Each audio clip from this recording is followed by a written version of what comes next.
This is the story of the one. As a maintenance supervisor at a manufacturing facility, he knows keeping the line up and running is a top priority. That's why he chooses Grainger.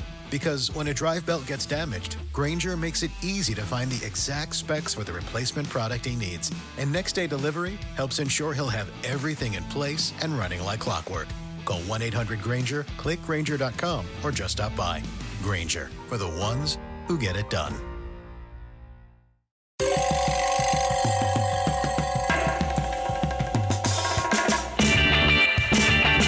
This is Cop Talk, talking crime, cases, and backing the blue.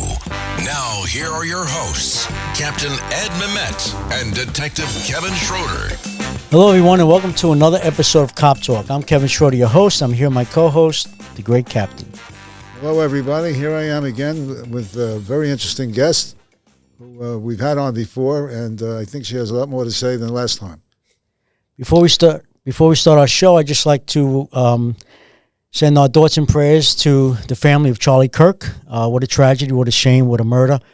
But our thoughts and prayers go out to his family at this time. And we have to introduce Pete. Today's guest is Pete Panucci, retired NYPD Sergeant. NYPD, I had the privilege of working with you, Pete. Yes. Some great times, some great cases. And, of course, our guest is Maud Maron.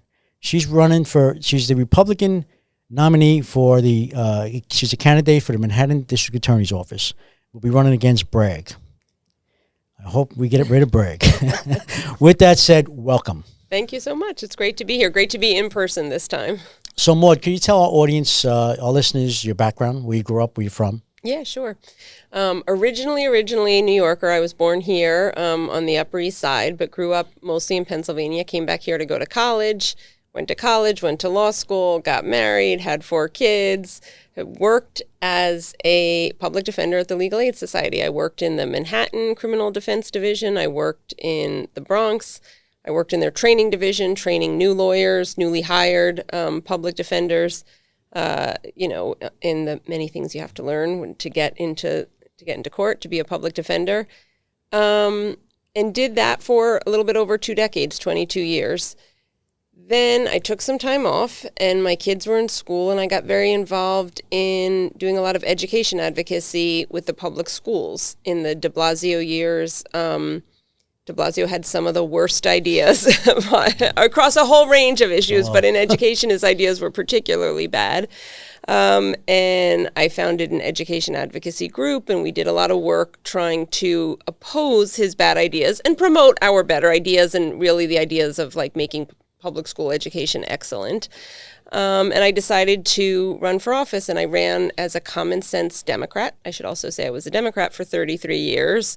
And I ran as a common sense Democrat and I actually sought and got the PBA endorsement back then in 2021 when I was running because I really thought the defund the police idea and all the decarceration, close Rikers idea, I just thought they were terrible ideas. And I said that as both just a regular citizen living in the city, but also as someone who had worked in the courthouse. You know, whether you're a public defender or a prosecutor, you know how the court works.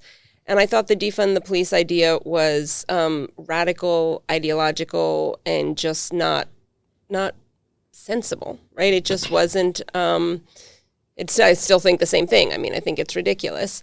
And that didn't work. The Democratic primary voter really wanted people who promoted radical ideas. And the guy who won that seat, very radical, claimed that he wanted to defund the police by more than anybody else. And so he won. And I got you figure things out. You think, I don't know if I said this to you before, but forgive me, I'm going to say it again. There's this Sex and the City episode where the tagline is like, he's just not that into you. And a little bit I started to get that feeling with the Democratic Party, like they're just not that into me. I'm too sensible. I'm too moderate. And the Democratic primary voter in New York City has moved very far left. Right. And to fast forward to present day, when I decided to run for Manhattan District Attorney against Alvin Bragg, who's also an extreme radical and extreme leftist, I decided to run as a Republican. And I think my claim that the Democratic primary voter has gotten so far left was really borne out in the mayoral primary, where we saw Zohran Mamdani win the primary because he's an extreme radical. Right. And for me, I'm really nervous about living in a Manhattan with a Mamdani mayor and a Bragg Manhattan district attorney. Like we all are. Yeah. My great concern is who he's going to appoint as police commissioner, because he's the chief executive, and the commissioner has to follow the instructions of the mayor. Of course. And I'm trying to think in my head who he would have. I wouldn't want to be the police commissioner under this dude. I was going to recommend you. Yeah, I was same thing. You I would like you to be the either police you or Pete. commissioner. You're my nominee. You know, Thank you, either but you or I'm Pete. turning it down. I mean, I'll tell you, the New York Post did a little spread. I think it was the Post of his advisors, like the people that are, and we're talking like 26-year-old socialists and kids who are, who have no real life experience. His brain trust is more radical than he is. Right. And those, young folks you're talking about are not from New York, probably. They're from Michigan somewhere. He's out not west. from New York. Right. And Exactly. he hasn't even been True. a citizen. This past 9/11, when the various remembrances were going on, like, he didn't live in this country during 9/11. It's like he's very out of touch with, but for his small, he had these very enthusiastic, this is Mamdani, he had that very enthusiastic base, but I don't think he has an ability to reach across to anyone else who thinks differently than him. Now, what about the students living on campus in Columbia University, say, New York, or NYU for that matter, down the Village? Can they vote, even though they live in Chicago? If you're registered to vote when you're, so they can use this as a residence, being a student here. If you're registered to vote, you can. I mean, look, old folks vote a lot more than young people. I don't, who's ever registered now is registered. They can vote, but I think it's more. I think some of what we saw more was the sort of the grassroots campaigning. Like he had a lot of energy to get people out to door knock and to, do canvassing and do that kind of stuff. I've seen some commentary of people saying like Mamdani got as many votes as he's going to get. And I think that's probably an accurate I agree with that. I hope it's an accurate assessment, but I think it is. Yeah. So the people who voted for him in the primary will vote for him again in the general. I don't think he expands his base beyond what he got there. Yeah, I agree with that. I mean, but I will say, I hope that to be true. So you always have to be aware of thinking things that you wish to be true. We discussed this a few minutes ago. Okay. And I give props to the guy who said it, Seth Barron, and he said he brought everything he had to the primary. That's it. Yeah. There's no reserves. There's no backup battalions. Most of if you're a halfway rational person in New York City, you're like, I am not going near this. This is bad. Yeah. And the guy he speaks with forked tongue. Okay. Forget it with the rent freeze, free buses. And I engage a lot with young people on these topics, and I'm like, and they'll, free buses, that's great. And you throw the question out at them, who's paying for it? What do you mean? Like, well, you have to buy buses, you have to put fuel in them, you have to pay people to drive them. Do you think this just comes out of thin air? Doesn't? And that's when I realized that a lot of the young people just not grasping basic concepts of how life actually unfolds. I don't know how we got here. It's insane. Yeah. But I agree with Maud and you as well, Pete, in regards to he may have just got as many votes as he'll get, and he's done, and he may even get less when it comes to the general election. So I hope we're right. Well, I am running against Alvin Bragg, so I am one of the, I don't know if it's a positive or negative, but the mayor's race is sucking a lot of oxygen out of the conversation, and I'm trying to make sure as many people know as possible that Alvin Bragg who he is, what his job is, that we can get rid of him, because people do know, and they don't need to be convinced, that their communities are less safe, they're dirtier, they're grimier, they have people. We all know the experience of like walking into a drugstore and having to call someone to come unlock a shelf to get, your basic, to get shampoo, to get to, and that's annoying. It's not the biggest thing in the world, but it's the thing that infuriates me about that is it is us structuring society to accommodate the lawbreakers instead of structuring society to accommodate the taxpayers and those of us who pay for the buses and the bus drivers. I live in Midtown. Yeah. And Murray Hill. My Dwayne Reed, the local Dwayne Reed, which no longer has extended hours, used to be 24 hours, is locked down tighter than Fort Knox. Yeah. And we don't have the actual crime numbers that we were at 30 years ago. Quality of life is infinitely worse. It is. It's absolutely worse. And it's on so many levels. The parks, like, it's dirty. You can't go sit down on a park bench with your kid because there's somebody who's a drug addict who's, is the sort of person who would have been arrested for any number of quality of life offenses multiple times beforehand. And I know I can just hear, because I've been around like super lefty, progressive, liberal people, that I know what people think, which is like, you can't arrest someone for being a drug addict. No, well, first of all, the drug addicts are committing tons of crime in our city. And also, the alternative at a certain point is to let people just lie and die on the street. It's like, that is not progressive. That is not compassionate. And it's not, it is really deeply cruel. And so it frustrates me so much, because the promises that we're getting out of this defund, decarceration, restorative justice crowd, they don't work. They certainly don't work for me. I don't like paying higher taxes and getting a less safe, less livable city. But it also doesn't work for the people that they're supposedly saving, right? Those are the people who wind up dying of a slower death on the street. And the criminal justice system can be a place to help some addicts. It's not the perfect place. I wouldn't want to be trying to kick a drug problem in a jail. But some people do. Like, you do actually, or you are able to get some people when they hit rock bottom and they're ready to clean themselves out, they can get help. But you have to get them off the street. True. Part of like the culture wars we're in today is language. And some years back, I started hearing decarceration. Right. I'm an incarceration kind of guy. That was my career. Yes. Then you hear the words decarceral. Right. I'm like, what are you talking about? And that really kind of grew into this ideology. And then when Alvin Bragg first ran, and it wasn't like people, I don't know if people don't pay attention. You got to pay attention to the details. His day one memo. Oh, I know. I was still serving in the police department at the time, and I read it. And I'm like, this is absolutely insane what this man's proposing. He's a George Soros funded and George Soros, follower. The philosophy of George Soros, which is the decarceration, and it's really deeply radical. It's an abolitionist idea. When they say abolition, they mean abolish jails. Like, we shouldn't have people in jail.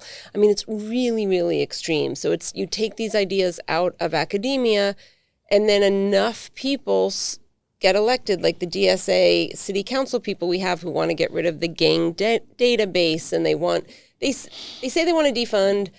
Then you win the primary and you're in the general, and so you start saying, oh, no, I don't want to defund. But if you peel that back a little bit, they say they want a community, what's it called? The Public Safety, Department of Public Safety, thank you.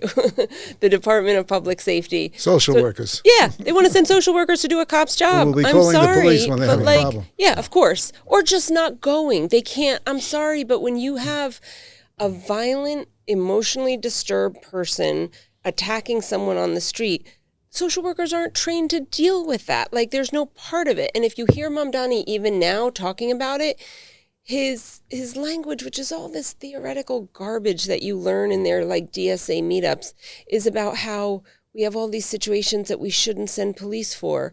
But that guy was in Uganda at his wedding or his thing. Like, he didn't have social workers standing outside his compound in Uganda. Like, give me a break. He had like armed security standing around because he knows what you need to be kept safe. He just doesn't care about my kids or the rest of the kids on the subway who need to be safe when they're on their way to school. He's brought this up repeatedly about the Department of Public Safety. Yes. There's no depth to what he says about it. What will this entail? Right. Well, it'll be this, it'll be that, it'll be rainbows and unicorns, whatever. And I look at it this way. I'm like, this is going to be an employment program for thousands of these knuckleheads that probably otherwise couldn't be gainfully employed because they're just not equipped for it. So you're throwing this out there, and then the alarm bell goes off in my head. What do we go through with de Blasio and his wife, Charlene? Thrive NYC. Yep. $2.5 billion and $1 billion went missing. Lord knows where the money went. So now you're throwing this out there. And if doing it to the degree that he's talking about, you're talking a major new city agency. I'm like, this is absolutely insane. It's redundant. We already have those agencies in place. But to call it the Department of Public Safety, I have no idea what this guy's envisioning, except it just sounds like more chaos. But, it's more to it. The city charter requires a police department.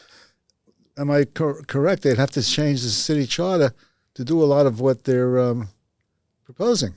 I don't know if they'd have to change the city charter or not, but I think he can redirect a lot of funds the way, and Pete, your point is well taken about Thrive. There's a lot of ways to redirect money without changing the city charter. And I do think that it's an empty campaign promise, the Department of Public Safety. What I wanted to ask you is, if he wins, in your opinion, do you think his ideas will spread around the country? No. I have such mixed feelings about if he wins or not, because I always have to root for New York City, so I want us to have to do well despite Mamdani being our mayor. I want New York to do well, but I actually think it's going to be a disaster, and I think Republicans around the country will point to New York. Look what's going on in Chicago right now. That Mayor Brandon, he signed away every last penny of the city to the teachers union. He's had one terrible idea after the other. More people are dying, weekend by weekend. The numbers are getting worse in Chicago because he's a terrible mayor with terrible ideas. He has the same recipe, the same ideology as a Mamdani, right? It's this far left extremism. And I think that's the big risk we run, is is turning into a Chicago. Look at Portland or San Francisco or other cities that have gone really far left and are now starting to tack back a little bit. I don't want to go so far down the wrong path before we pull back again. But if you look at I was in college here in the early 90s. If you look at the early 90s and the crime rate and how bad things were, and yes, there were different factors going on, and there was a drug wars going on all over, but things had to get really, really bad before we elected a mayor who said, we're going to clean things up and we're going to make things better. And that I don't want things to have to get so much worse before we tack back to the center. Just a point of warning that occurs to me a lot, that Kevin and I, the captain, we were in this bad movie once before. Yeah. We know how it ends. This was bad. And but at that time, when we were still working in the police department, we still had laws on the books. We still had prosecutors that prosecuted. People went to jail. Bad guys got taken off the street. And once the focus came in with the Giuliani administration, we crushed it. Right. Crime was crushed. This city was on the brink of collapse. Right. This time, we have progressives hold Albany. They hold the city council. We're essentially a captured city at this point. We don't have those tools on the books anymore. Right. We don't have those laws. And this could not only get bad, it could get very bad very fast. But the thing is, we do all the laws that of what is a crime are still the laws on them. Like the penal law hasn't changed, right? We have had the bail reform, the less is more, the raise the age, all of these other laws. The penal law hasn't changed. It is still actually a crime to walk into the Duane Reade and steal anything. We just don't have a prosecutor who wants to prosecute those crimes. It's the law's being enforced by the police department, but it's not being prosecuted by the DA's office. Which is the point I wanted to bring up. What is Bragg's decline prosecution rate? Oh my gosh. The numbers are, it is incredibly frustrating. There are, I think at this point, I don't know if it's 60% or 70% of the felonies being reduced to misdemeanors. And he's higher than Cy Vance, the district attorney who preceded him. And he is also dismissing 2/3 of the misdemeanors who come into his office. They don't even get a reduction. They're just being dismissed outright.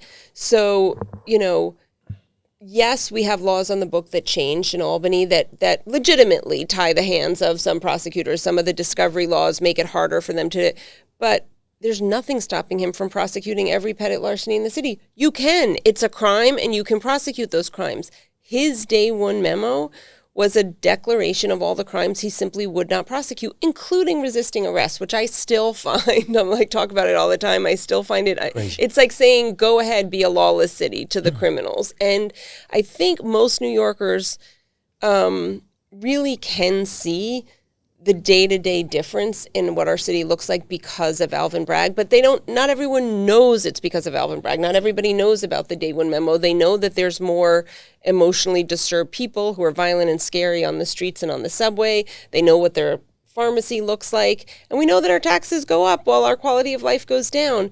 It is very deeply related to Alvin Bragg's decision-making, because when you just stop prosecuting whole categories of crime, you're going to have a less safe city. Or when the district attorney's office, all of them, 5 boroughs, especially Manhattan now, they look to prosecute. Instead of looking for more evidence for a better prosecution against the perpetrator, they're looking for evidence to go against the cop. Yeah. What could he have done different, or what did he do wrong? Yeah. Don't do that. Get more evidence against the perpetrator, not the cop. Yeah, and I'll they tell seem you, like they make the police officer the perpetrator. Not only are they really an anti-cop office, and you're 100% right about that, they also, to my endless shock, will prosecute people who should be thanked. Like people who, or people who should be consoled, like Jose Alba, the guy in the bodega who had to fight for his life. Right. That was on video. That was the clearest case of self-defense. I've tried multiple self-defense cases in front of a jury. Like, that is not complicated for any prosecutor to understand. That guy, Jose Alba, had no means of egress. He had no way to get out of that situation. He was behind the counter. He was being beaten and assaulted, and he was fighting for his life. If that case hadn't popped up, and when I think about, the Daniel Penny case, it's hard not to think about the young Ukrainian refugee, Irina, who was stabbed in Charlotte. I mean, that's the kind of harm, that kind of dangerous murder that Daniel Penny was seeking to stop, right? And everyone wants to say, oh, you don't know what would have happened on that day. The person that he stopped had fractured somebody's skull on the subway before. That what's his name? Jordan Neely had multiple arrests before, including violent assaults. They've also arrested a CVS worker who was, put in a situation of having someone who would have in previous administrations already been locked up, having to defend himself. And there's Brian Chin, a landlord in Chinatown, who also had to physically defend himself from somebody who should have been in jail already. And Alvin Bragg arrests these people, and he prosecutes some of them. And it's like, you want to talk about your priorities being wrong. Not only are you not locking up the people you should, you're then prosecuting the people you shouldn't. So he couldn't be more bad at his job. True. People will ask me about the subways. I says, well, it's a crapshoot. It's 50-50 shot. Still the quickest way to get around. That's how I got here. But you just don't know what you're going to get when those doors open. Right. A couple of weeks back, I get on the train, and I was assailed by this foul odor, and it was some homeless guy who took his shoes off. Right. Oof. So, all right, I'll move to the other end of the car. But when I get to the other end of the car, I see people starting to, trying to move back. Yeah. There was a homeless person there, and he wasn't being outwardly insane. Right. And he was eating fried rice. And after every scoop of fried rice, he'd take his spoon and go and splatter people with fried rice. I'm going 2 stops. Right. All I want to do is just get to where I want to go. But the point being, when people say, oh, you get a lot from young people. Oh, you're old boomers, you're afraid of the subway. I'm not afraid of the subway. What I'm afraid of, having been a cop, number one, is I'm not going to stand by and allow somebody to be assaulted. My biggest fear is what's going to happen to me after I do it. Because I know exactly who's coming after me. And I'm not worried about bad guys. It shouldn't be that we have to worry about what a prosecutor is going to do to law-abiding citizens. Sure.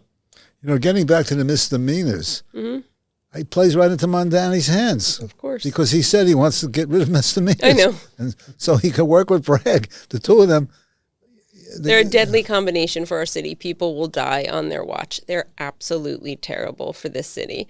I mean, I don't even think they understand, but like so many domestic violence calls are assault threes. They are misdemeanor cases. I mean, some of them are more serious and the injury is more serious. But what a privileged, ridiculous life you've led if you think that you can just do away with misdemeanor offenses. Like, what's a woman who's being beaten by her boyfriend or her husband, what's she supposed to do? Like, you call the police and they're going to be like, we don't do this anymore. Like, we're not arresting people for misdemeanors. Social worker. Yeah, and what's the social worker going to do when, it's so ridiculous. But it sounds good to the base of people that voted for him because it doesn't seem to impact their life, and he hasn't had to answer very hard questions about that. But the combination of his bad ideas and Bragg's already existing bad ideas is a really bad combination for our city. One thing about Zoran is that when you say he doesn't answer questions, he'll answer a question. It's a word salad of nonsense every time, especially if it's a tough question. Right. Bragg, you just don't hear anything. No, I don't know where he is. I think he's hiding. By the way, everyone else is getting ready for their debates. Bragg will not agree to a debate. His head is down. He's acting like that he doesn't have an election. And I understand the politics of it, but you're seeking to be, reelected to a position as serious as a Manhattan District DA. He should be willing to step forward and have a debate. Is he receiving public funding? Neither of us are, because you don't get public funding in the district attorney's race. Because that requires 2 debates, I believe. Yes. Right, that's interesting. So the DA's... He can just hide out, which is what he's doing. Yeah, but Soros got him covered. Yeah. Getting beyond city politics, we had the recent assassination of Kirk. Charlie Kirk. Yeah, can you discuss national legal law enforcement issues that concern you? Yeah, first of all, what a tragedy. So unbelievably sad. And I just, I was talking to some folks last night about what it's going to look like several years from now, the impact that this is going to have. And I certainly do hope it has an impact because, we have a problem in our cities. Our cities are really have a law enforcement problem and have a public safety problem. Law enforcement isn't being, Kevin, you're 100% right about cops can still arrest people and do their jobs 100%, but if you don't have the other side, the prosecutors doing their job, and I think what we see with the national conversation and around, Charlie Kirk going to campuses and talking to people, there's an appetite for something different, for something better than this. Yes, the DSA, they have parts of Albany and, the city council, but there is an appetite for something better, for something that says we want to live in safety and we want to have, cities that function well, schools that are run better, that people aren't just being pushed on sort of an ideological bend. But it's like, nationally, I see this interesting conversation happen, but then you get to New York City and it gets harder, right? New York State, maybe not, but New York City, it gets harder to have that conversation. And then when you get to Manhattan, which is my borough, it's hard because it is very, very, very blue and progressive, although I think it's a fake kind of progressivism. And so I think we are like, Manhattanites don't like to think of themselves as terribly behind the curve. People like to think of themselves as knowing being in the know and being forward. But I think big cities are bringing up the rear in terms of the conversation about how to fix what's going wrong. True. Yeah. It could turn into Escape from New York. Do you remember that movie? Yes, indeed. Real time, Maud, another question too. I know, Pete, you're aware of this as well. In the Manhattan DA's office, right? They have the investigative squad, which is NYPD detectives, and then you have also retirees, mostly retirees. I'm not sure about the retirees, how big their squad is, but I know the NYPD detective squad in the Manhattan DA's office used to be 25, 30 men and women. I think it's down to about 4 or 5 today. So would you want to up Staff that and try to... Of course. I mean, it doesn't... Bragg is such a bad district attorney on a lot of different levels. the day one memo that everybody talks about and the decisions that he's making, but some of what it's just what he's not doing. It's like there's a lot of corruption that can be prosecuted and a lot of sort of long-term investigations that could easily yield prosecution, to create the sort of prosecution that those offices have traditionally done, that those units have traditionally done. He's just not doing it. It's really not, he's not particularly interested. It's very strange. He doesn't seem very interested in being in the job of a prosecutor. But I think that when you are wedded to an ideological point of view, which is his sort of decarceration, then it ties your hands to be the sort of prosecutor who would build a successful investigatory unit, who would build make sure the rackets, divisions are fully staffed and able to investigate corruption, to do all of the work that, look, Morgenthau was a DA who knew how to run that office for many, many years. And he was the district attorney when I was practicing as a public defender. I saw what it looked like when the office was run under him. Cy Vance didn't make a very big impact one way or the other, but Bragg has made a very big impact. He's really implemented his ideological positions in a way that I think too many New Yorkers don't understand how much his decision-making impacts our day-to-day life. The crime problem is directly attributable to many of the decisions that he makes. True. Very true. Well said. Well, I think for the second time in person, this was a great interview. I'm very happy to be here. Many of our listeners and viewers may not realize that the first one was by Zoom. Yes. Well, you were out on Fire Island. Because I messed up. But it's great to have you here, and just a very good interview. Thank you. Absolute pleasure to talk to you guys. How is the campaign going so far? Look, the campaign is absolutely fantastic when I talk to people on the street, because I keep getting the Jerry Maguire line. I tell people, hi, my name is Maud Maron. I'm running against Alvin Bragg for Manhattan District Attorney. And they say, you had me at running against Alvin Bragg. Which is from Jerry Maguire. So there's that. Now, I could use an extra, $1 million or so to be able to email everybody, text everybody, and send mailers to people, because politics is still politics. You need money to run it. And one of the things that's really frustrating is, while the big donors in our city are freaking out about how to stop Zohran Mamdani, because lots of people want to stop him, and there's this drama with Curtis Sliwa and Eric Adams and Andrew Cuomo all running against him, they haven't stepped up to the plate in a way that I wish they would, to say we can defeat Alvin Bragg, and I know we can. At the end of the day, you don't need dollars, you need votes. So we can take the situation into our own hands and vote him out, but the dollars would be really helpful to help people know when they, when they can vote him out. As always. Well, if anyone wanted to get involved with your campaign, volunteer or donate, of course, how would they go about that? You can go to maudformanhattan.com. It's Maud, M-A-U-D, and for the word F-O-R, maudformanhattan.com. You can sign up to volunteer. You can write to us. You can donate. You can come to events that we have going on. It's all on the website. Oh. And thank you for asking. Oh, thank you. In closing, Sergeant? Well, I know who I'm voting for come election day. You can. That's right. I don't know the demographics of the audience, but for anybody, if you live in Manhattan, if you value your safety and the safety of your family, and to stop this insanity, people have to get out and vote. True. And that's key. And vote for Maud on election day is a vote for a much better future than what we have right now. True. I live in Manhattan, so I agree with you.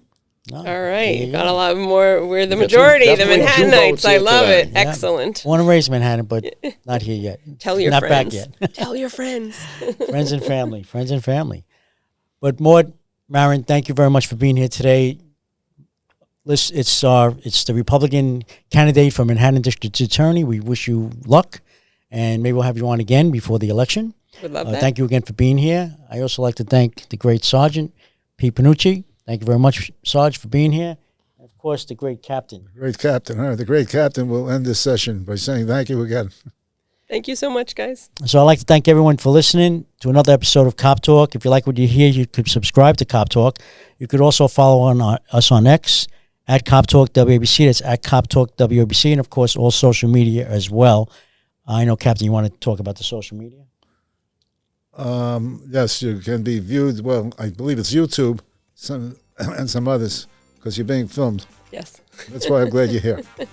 I had to let Captain say that, or he'd give me a CD later. Man, discipline. But I'd like to thank everyone for listening, and God bless you, God bless America, God bless our military, and also God bless law enforcement throughout our country. Thank you. Be safe.